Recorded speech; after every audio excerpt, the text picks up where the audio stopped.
Totoo palang babaguhin ka ng sama ng loob hanggang sa mawalan ka na ng gana at pakialam sa kanila. Minsan, pain changes you in ways you never imagined. Yung tipong dati, ikaw yung laging nagka-care, laging nandyan para sa kanila. Pero dumating yung point na parang naubos ka na. Hindi dahil ayaw mo na, pero kasi napagod ka na sa paulit-ulit na sakit.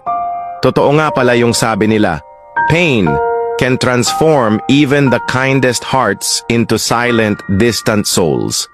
Hirap magpanggap na okay ka pa rin. Pero deep inside, parang gusto mo na lang mag-let go ng lahat.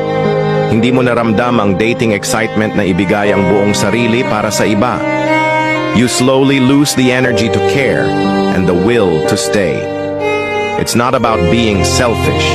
It's about protecting what little peace is left in you. Kung minsan, ang paglayo ay hindi dahil galit ka. It's simply because you're choosing yourself for once. Sa dulo, you realize that walking away doesn't mean you love them any less. Mahal mo pa rin sila, pero mas mahal mo na ngayon ang sarili mo. Ang sakit ay hindi para manatili sa puso.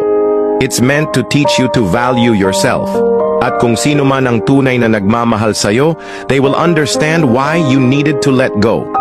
Remember, it's okay to choose you.